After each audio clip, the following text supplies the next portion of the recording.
Another latest update, Kim Pao, Paolo Avellino, and Kem Chu. So, confirm guys. Ito na nga yung sinasabi ng Team WWSK na iisang tumbler lang or bottle ang ginagamit ng Kim Pao.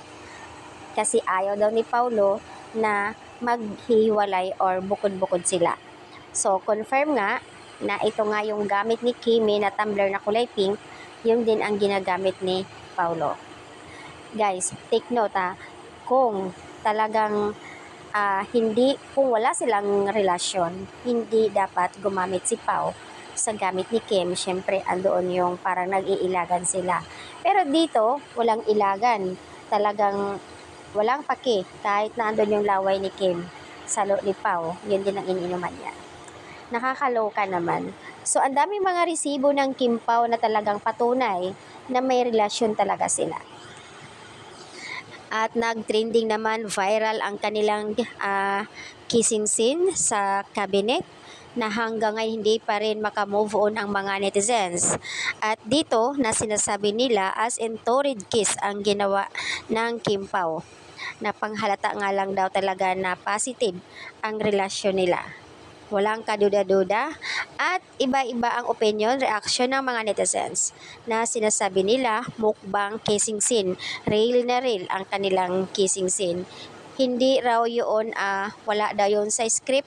Talaga namang yung iba And then may sinasabi pang paulit-ulit ang take ni Paulo. Grabe na yan.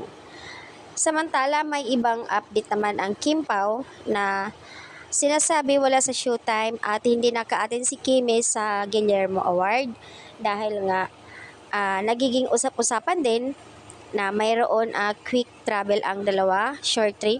Yun po ay pasasalamat ng ABS-CBN sa kanila dahil sa kanilang galing at as na ratings, maganda kumbaga performance ng kanilang dalawang series.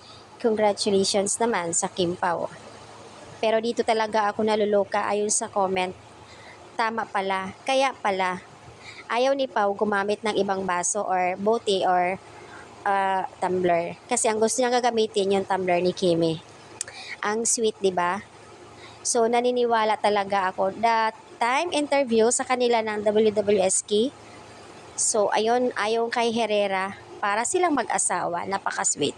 Iisang plato, iisang baso lang sila, 'di ba? So sa kanila okay lang kasi kinilig naman din sila. Ayan, naglalabasan na nga ang resibo ng Kim Pao.